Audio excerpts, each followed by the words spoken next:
Assalamualaikum warahmatullahi wabarakatuh. Perkenalkan, nama saya Muhammad Taufik Hidayat, mahasiswa Setisnu Nusantara Tangerang.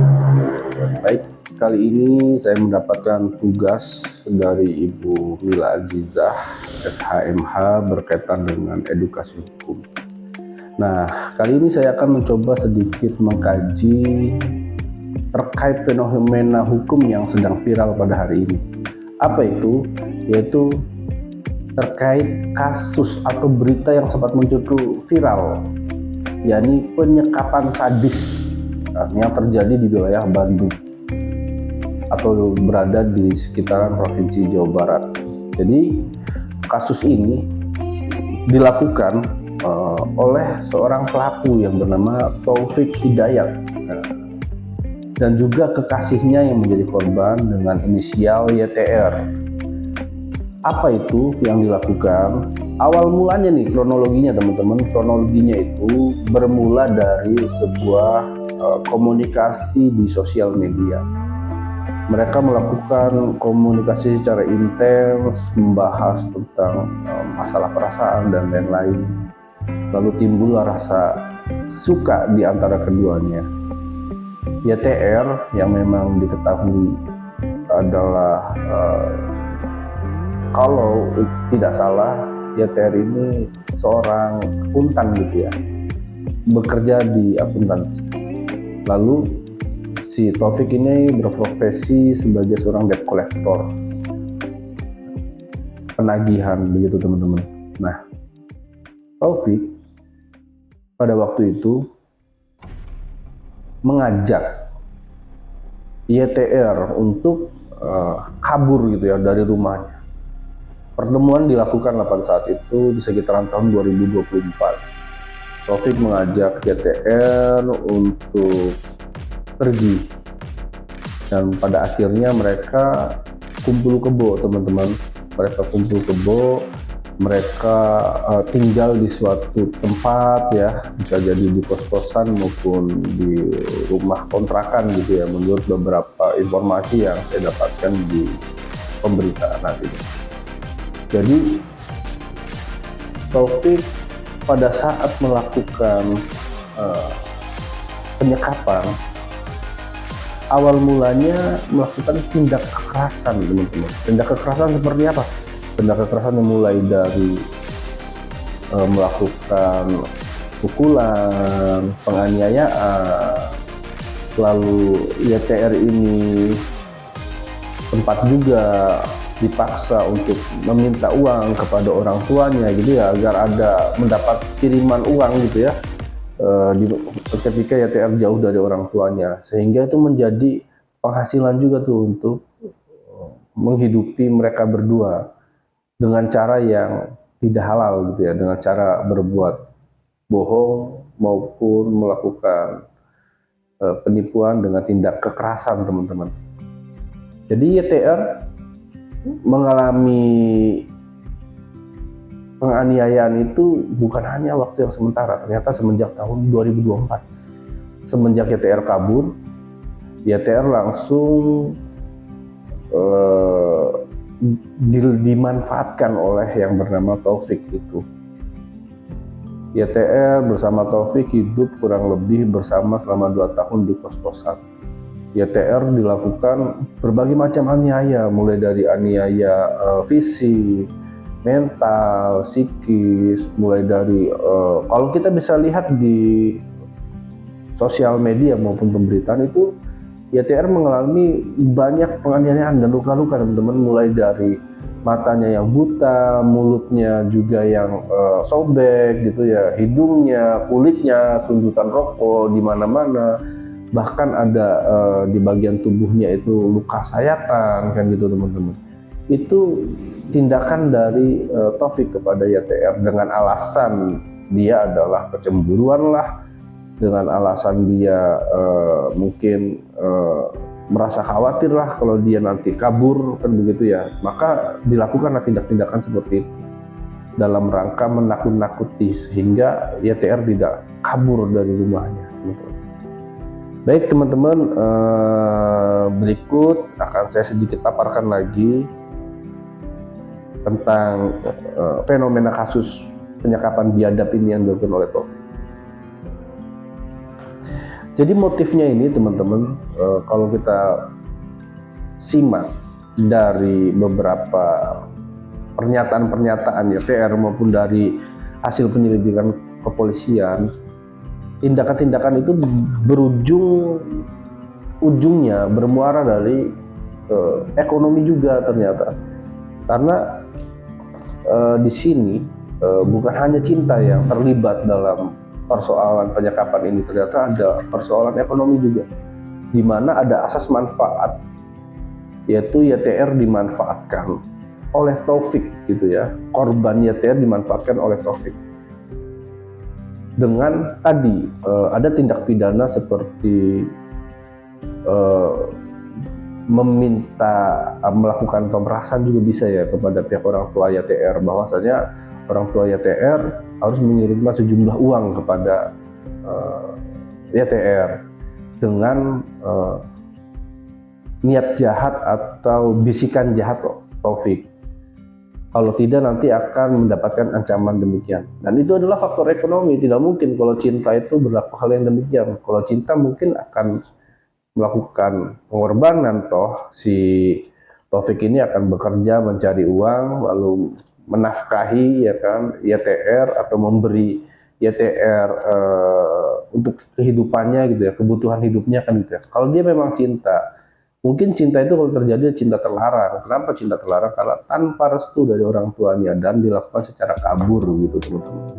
Ya itulah salah satu niat buruk atau jahat yang dilakukan oleh YTR. Selanjutnya, selain orang tua YTR ini dipaksa untuk menyerahkan sejumlah uang atau dalam penipuan atau bisikan jahat yang dilakukan oleh Taufik, YTR pun identitasnya digunakan untuk mendaftar atau mengambil uang di pinjol. Wah, ini keterlaluan sekali teman-teman. Jadi memanfaatkan seseorang untuk kepentingan pribadinya gitu ya. Karena faktor apa itu? Faktor ekonomi yang menjerat Taufik ya, sehingga dia pikirannya kalut, sehingga bagaimana caranya kehidupan ini tetap berjalan dengan cara yang tidak halal seperti itu teman-teman. Selanjutnya teman-teman, Taufik ini setelah kejadian ini berlangsung, YTR itu ditelantarkan di rumah sakit dengan alasan bahwasanya dengan sebab atau asal usul yang tidak jelas. Jadi YTR mengalami kecelakaan gitu di salah satu rumah sakit, sehingga rumah sakit itu menangani YTR yang sedang dalam keadaan kritis. Dari informasi dan berita,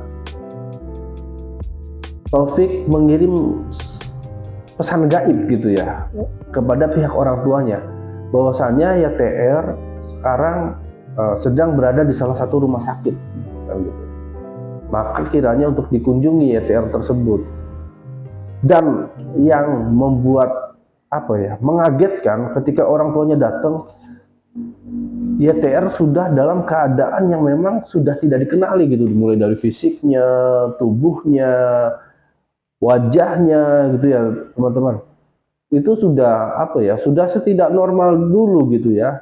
Itu kalau kita bisa melihat itu kondisi fisik sebelumnya dengan yang sekarang itu sangat sangat memilukan gitu teman-teman. Kenapa memilukan? Karena yang sebelumnya ya, kalau kita secara normal melihat itu kan paras, muka dan wajahnya sangat bisa dikatakan cantik gitu ya. Tapi setelah orang tuanya menemui si anak gadisnya ini dengan keadaan banyak penuh luka dan sayatan, itu sangat menyedihkan sekali teman-teman kondisi tersebut. Sehingga hal ini menjadi laporan ya, sehingga ini menjadi informasi pemberitaan terhadap publik bahwasanya YTR ini menjadi korban kan gitu ya, tindak kekerasan oleh salah satu seseorang. ya tadi yang bernama Taufik. Setelah ini menjadi viral dari sosial media, itu dari pemberitaan juga media massa, timbullah laporan-laporan gitu ya. Banyak juga netizen atau masyarakat luas ya kan yang menginginkan bahwasanya Taufik ini harus segera ditangkap, teman-teman. Segera ditangkap. Karena apa? Karena perilakunya itu bukan seperti manusia, lebih ke binatang gitu ya, lebih ke ke binatang yang biadab gitu ya. Karena dia tidak memiliki rasa kemanusiaan atau belas kasih kepada seorang manusia gitu. Ya Taufik ini buron, teman-teman. Buron ya, buron selama beberapa waktu, dan pada akhirnya Polda dari kepolisian Jawa Barat ini menemui si Taufik. Bahkan ada yang menyampaikan Taufik menyerahkan diri kepada Polda Jabar ya, atau lebih tepatnya mungkin Polda Jabar bekerja baik lalu menemukan keberadaan Taufik itu, Taufik Hidayat itu keberadaannya. Ya, lalu setelah buron itu ya kan, mulailah ya kan dilakukan penyidikan oleh pihak kepolisian, teman-teman. Dilakukan penyidikan oleh pihak kepolisian terkait dengan perbuatan kejinya itu, keji dan biadabnya itu, teman-teman. Mulai dari di sini saya catat ada beberapa pasal yang akan menimpa Taufik Hidayat ya atas perbuatan yang dia lakukan ini ya kan, teman-teman. Di antaranya itu ada pasal-pasal ada pasal 446 KUHP, yaitu terkait dengan penganiayaan berat. Pasal 446 KUHP, penganiayaan berat. Lalu ditambah juga dengan pasal 451 KUHP yang baru ya, teman-teman, yaitu penyanderaan, ya kan. Lalu juga pasal 479 pencurian dengan kekerasan, itu bisa terkena juga tuh, teman-teman. Kenapa ada pencurian? Karena ada barang-barang milik dari YTR ini yang dirampas gitu ya, dengan perbuatan yang tidak ma'ruf, tidak baik, tidak arif gitu ya. Dan juga terkena pasal Undang-Undang ITE. Kenapa ada pasal Undang-Undang ITE di sini? Karena YTR dipaksa untuk melakukan pinjaman online gitu ya, menggunakan identitas YTR dalam rangka meraup keuntungan pribadi atau mendapatkan keuntungan dari pinjaman online tersebut, sehingga Taufik bisa memenuhi kebutuhan Taufik juga. Padahal itu bisa jadi bukan keinginan dari YTR, tapi di bawah kendali paksaan, sehingga dilakukanlah pinjaman online tersebut, teman-teman. Nah, itu beberapa pasal ya yang akan menimpa Taufik Hidayat ya, dengan ancaman. Setelah saya pelajari dan membaca dari beberapa pasalnya itu, bahkan membaca kajian dari para ahli hukum, itu kurang lebih mereka akan terjerat selama 12 tahun ya. 12 tahun lebih nanti Taufik Hidayat ini akan dituntut oleh jaksa penuntut umum ya, dari kejaksaan akan menuntut itu. Baik, teman-teman, secara hukum ini mungkin kita hampir sampai di akhir dari kesimpulan saya. Secara hukum, kasus Taufik Hidayat ini adalah bentuk kejahatan kemanusiaan yang sangat berat yang terjadi di negara kita hari ini, dengan faktor-faktor yang tadi, dengan alasan-alasan tadi entah tadi ekonomi, cinta yang tadi direstui gitu ya, sehingga ya sudahlah, kita lakukan saja nih kegiatan jahat ini kan begitu. Lagian juga lagian juga saya sudah dapat semuanya, jadi saya sekalian aja lah saya berbuat jahat. Mungkin begitu niat buruk dari Taufik Hidayat. Jadi ini adalah tindak pidana berat ya dalam ranah hukum pidana, teman-teman. Sangat sangat berat dan akan dikenakan sanksi hukum atau hukuman penjara kurang lebih 12 tahun, teman-teman. Jadi pada kasus hari ini seharusnya ya, kalau saya selaku mahasiswa hukum akan menyarankan kepada pihak kepolisian bukan hanya melihat dari sisi HAM-nya saja.